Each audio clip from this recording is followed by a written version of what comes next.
Aku menjadikan engkau istriku untuk selama-lamanya. Di sini adalah mempertunangkan diriku dengan engkau. Membuat perjanjian sampai kapan? Selama-lamanya. Bagaimana Tuhan sabar kepada Israel? Oh sabar saudara. Israel itu kurang ajar, mokong. Saudaraku, karpe dewe itu yang katanya teman-teman itu penyakit orang Surabaya itu kardi. Tahu saudara penyakit kardi? Karpadibi. Maunya sendiri saudaraku. Orang Israel sudah kurang ajar, tidak setia, menyembah berhala, tetap dikasih oleh Tuhan. Itulah kasih, emunah itu, kesetiaan, hesed, kasih setia. Baca selanjutnya. Dan aku menjadikan kau istriku dalam keadilan dan kebenaran. Katakan keadilan dan kebenaran. Sebelum orang punya kebenaran, tidak mungkin saudaraku bisa mengalami never ending love. Boleh dia pakai salib gede kayak Madonna. Saudaraku, boleh dia menyebut dia itu Kristen. Tapi sebelum dilahirkan kembali, sebelum menerima the gift of righteousness, hadiah, anugerah kebenaran, tidak mungkin bisa mengalami never ending love. Ayat ke-20 kita baca, dalam kasih setia dan kasih sayang. Itu saya sebutkan tadi raham dan hesed.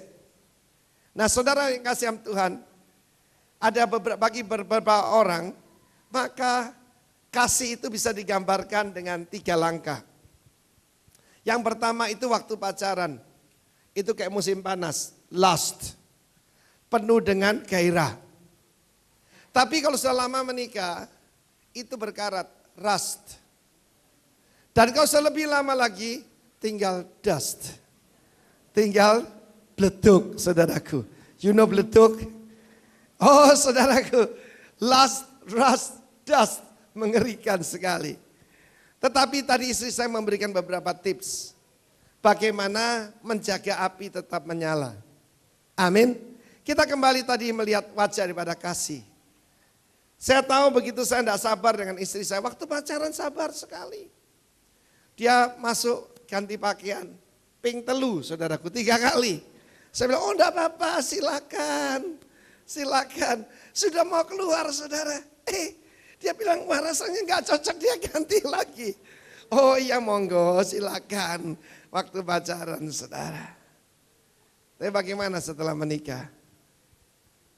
Kesabarannya menguap saudaraku. Firman Tuhan mengatakan kasih itu bukan cuma sabar, bukan cuma baik. Kasih itu tidak meninggikan diri sendiri. Saya masih ingat sebelum saya ada Tuhan Yesus, saya dengan sombong berkata pada istri saya, kamu itu untung dapat saya. Sekarang saudaraku di hadapan Tuhan, di hadapan saudara, saya berkata saya berbahagia dapat istri saya. Puji nama Tuhan. Tepuk tangan bagi Allah kita saudaraku. Satu hari Bill Clinton dengan Hillary naik mobil dan ketika akan parkir, di situ ada pacar lama dari Hillary jadi tukang parkir. Dan Bill Clinton berkata, lu lihat, kalau lu enggak kawin sama gue, lu jadi istri tukang parkir. Dan Hillary yang kita tahu memang lebih pandai dari Bill Clinton, dia berkata, belum tentu. Kalau dia menikah dengan saya, dia menjadi the President of the United States dan lu jadi tukang parkir. Hai para suami, katakan pada istrimu, saya untung dapat kamu, ayo come on. Lu sungguh katakan. Waduh gua nih, gini loh, gua nih hoki dapat lu, ayo bilang dong. Amen. Nah saudara, kasih itu tidak memamerkan diri sendiri, tidak sombong dan tidak kasar. Dengar, saudaraku, kasih itu tidak kasar. Coba kalau orang ya senggolan dengan orang lain di supermarket. Oh sorry ya, tidak sengaja loh, sorry, diambilkan saudara. Coba kalau ketemu anggota keluarganya. Langsung gini, your eyes. Tidak ada di rumah saudara, tidak ada. Di mana kamu itu? Aduh kata-katanya sungguh tidak pantas. Saudara ada satu pepatah berkata, keakraban menghilangkan sopan santun. Salah satu pembunuh kemesraan tidak adanya respect. Saya konsel sepasang suami istri, yang laki ganteng, perempuan cantik. Keluarga pengusaha yang berhasil. Kalau ngomong tuh kasarnya luar biasa. Kalau di luar sopan, ngomong sama orang, ya Anda. Apalagi sama langganan saudaraku, Bapak. Ya, tapi kalau ngomong sama suaminya, goblok. Ya, dan mereka pergi ke gereja. Mereka angkat tangan memuji Tuhan. Tapi tidak punya sopan santun. Saudaraku sederhana. Saudara mau never ending love? Sopan satu sama lain. That's simple. Catat itu. Firman Allah berkata bahwa kasih atau agape itu tidak mementingkan diri sendiri dan tidak mudah. Not easily angered, tidak easily provoke, itu soal-soal kecil. Seringkali masalah apa saudaraku? Soal kecil. Jadi masalah. Saya pernah tanya dalam pertemuan semacam begini. Siapa di sini sudah menikah lebih dari 40 tahun dan masih ada foto istrinya di dompetnya? Ayo, di tengah audiens itu ada satu bapak dan angkat tangan. Tahu siapa? Pak Mokhtar Riyadi. Ada foto istrinya di dompetnya. Saya percaya itu rahasia sukses. Berapa banyak saudara setuju? Amin. Coba, tidak ada seorang pun yang rust atau berkarat. Ataupun tinggal dust, tinggal debu, saudara. Oke, tentang hati. Salah satu yang saya admire tentang istri saya adalah dia ini sangat grateful orangnya. Sangat penuh terima kasih. Kalau dikasih apa saja, aduh terima kasih gitu. Aduh saya ini orang yang sangat beruntung. Padahal dulu waktu menikah saudaraku, ayah saya sangat tidak adil kepada saya. Papa saya sendiri, dia bilang gini, semua penghasilan kamu, rumah, mobil, deposito harus nama istri kamu. Papa saya loh, papa kandung. Dan kalau bertengkar pasti yang salah kamu, istri kamu pasti betul. Saya bilang istri saya, kamu nih menantu paling bahagia di dunia. Tetapi saudaraku, saya mau berbicara sedikit tentang skill. Daud menggembalakan dimulai dulu dengan kambing domba. Kenapa? Manusia mirip domba. Manusia itu mirip domba, saudaraku. Domba itu gampang stres, gampang bingung, gampang takut, dan tidak tahu arah. Mesti punya gembala yang menunjukkan arah.